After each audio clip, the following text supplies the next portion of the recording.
hear everyone's thoughts on how we can move towards local production of reagents and diagnostics, something I've been thinking about for a couple of years along with Jenny and the rest of the group. And recently I've been looking at how we think about and move towards a transition from the bench to something that can be used at the bedside for the patient. And so just a bit of background on the project that this came out of, some of this work came out of. It's a project around developing, as you know, simple, affordable, near-patient diagnostics.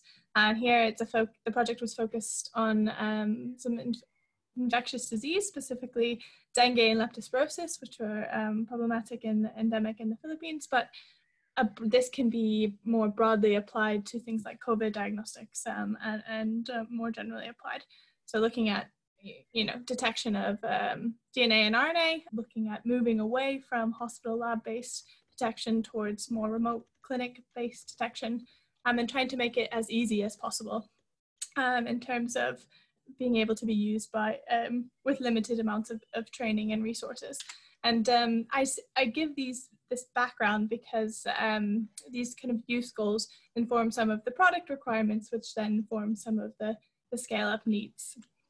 And so a bit of background on the details of the system that we're thinking about, but I think this applies generally to diagnostics or nucleic acid diagnostics. So we're working on, so there's kind of, you can break it down into different manufacturing streams. So if you think about it, a lot of what we've been talking today is about the bioreagent side of things, so the production of the enzymes.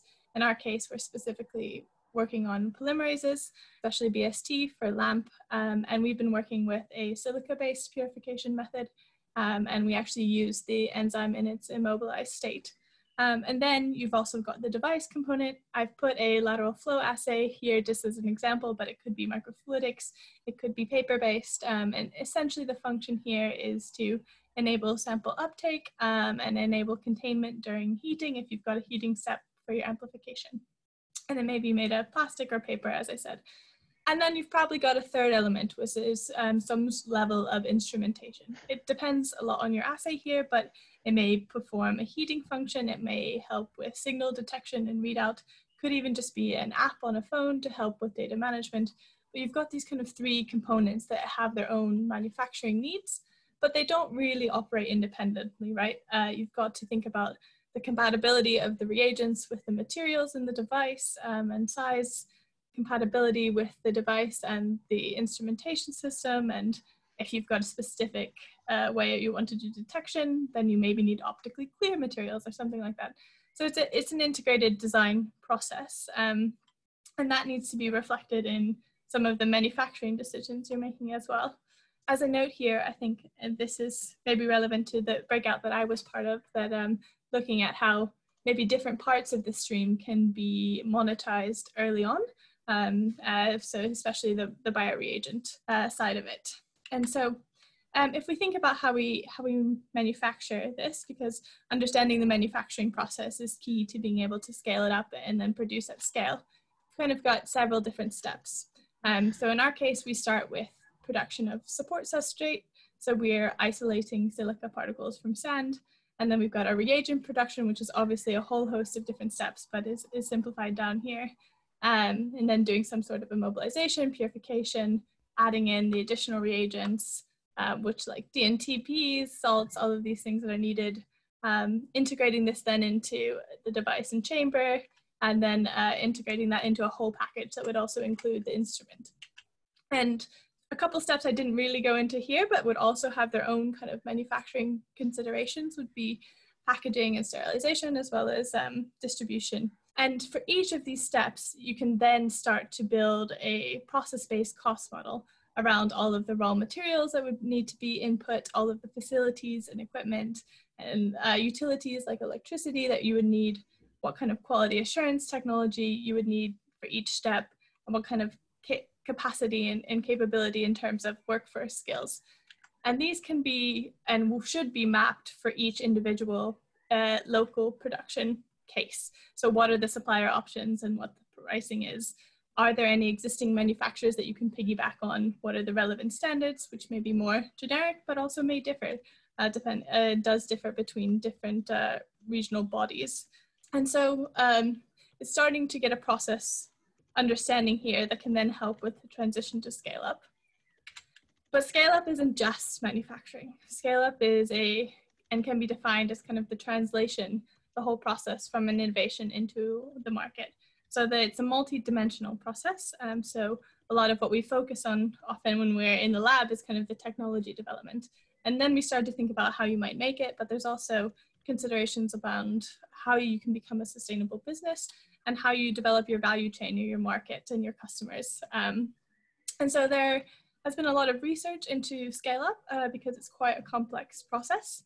And so there are several existing frameworks which you can use and piggyback on in terms of analyzing your process and how you can prepare for risks in the scale up. So one of these is many of you can probably have come across it. It's the Technology and Manufacturing Readiness Levels framework. This was developed by NASA to help with the management of moving technology from the lab into space stations, but is really widely applicable for a lot of emerging technologies. But this goes hand in hand with the manufacturing readiness levels, because often when you're developing an emerging technology, you probably also need to develop the manufacturing processes to produce it as well as you move from bench to larger scale production. And so a lot of what we're doing at the moment is probably no further than technology level 2 or 3, so really like proof of concept stage.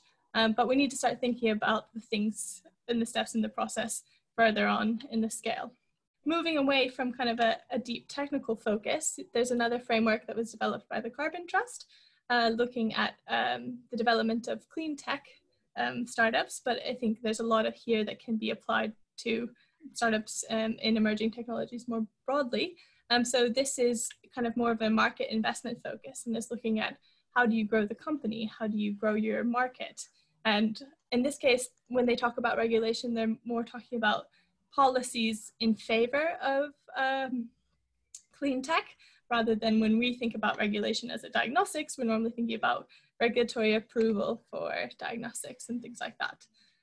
And a final thing to think about is that you have kind of a lot of stakeholders involved in the scale-up process, a lot of different people involved, and you don't have, as an innovator, you don't have the same kind of relationship and same kind of maybe influence or control over each stakeholder. And so this was a framework I developed as part of a project looking at Kola Life's work in distributing over-the-counter oral rehydration salts for diarrhea in Zambia, and understanding how different levels of agency, different levels of involvement you have with different stakeholders in the process, and how you can leverage those relationships to work towards scaling up. Oh, yeah, and so looking at all these frameworks and trying to combine them into something that's a bit more specific for diagnostics, there's a couple different factors to think about beyond technology. So there's obviously the manufacturing side of things. So as I went through before, all the facilities, materials, etc., that you would need. You also want to think about your market and your value chain. So this is complicated with healthcare because you often have different purchasing systems, maybe for the public or the private healthcare systems, and maybe different reimbursement policies around what benefit or quality of life you need to bring to earn different reimbursements. But you've also got to consider competitors here as well. And as we all know, there's lots of regulation to comply with. And so there's local level agencies, but also more international standards. And finally, it's also thinking about the broader policy and legal environment, which I think is going to be touched on around different government agencies and things. And I think it's important to note that these are general areas that you would need to think about in any context, but there are definitely some potential risks that are specific to trying to do this in LMICs. So there might be regulations that are just in development. There might be supply chain disruptions like we've all experienced for COVID. And there might be mismatch of government agency goals where Department of Trade wants local products, but Department of Health just wants to purchase the lowest cost. And I think the last thing I want to think about is thinking about not just the inputs to the process, which I showed before, but also how do we understand the outputs of local production in a way that we can use it to make arguments to governments and funders alike that are broader than the clinical and health impacts. And so the physical outputs from a local production process would be the reagents, the devices, and maybe any manufacturing facilities that need to be developed. And they all have their individual kind of outputs in terms of enabling research and capacity building and different beneficiaries. So I think it'd be interesting to see how we can incorporate this into any kind of financial or other economic models to promote local production for benefits, wider benefits. So I think I'm interested to hear from all of you more about what are the specific risks in individual LMICs towards production of affordable diagnostics at scale, and what does a business model look like that makes this process viable. So thank you very much. Wonderful, thank you, Cassie. If you have any questions, please, Kevin Chen, there we go. How do you imagine to accelerate timelines for diagnostic manufacturing and approvals? Over to you, Cassie. It's an interesting one. I think this whole pandemic has really highlighted on a wider scale the need for diagnostics, and so hopefully that will help with kind of pushing policy in the right direction and raising awareness. I think the first step will be understanding kind of in each location what kind of exists already in terms of manufacturing capacity, but also policy. And I think it would be quite interesting to look more at harmonization in terms of regulation and quality management across, well, internationally. So there's like the network in Southeast Asia and different things like that that would help with transparency and getting over that kind of quality hurdle, which is important for diagnostics.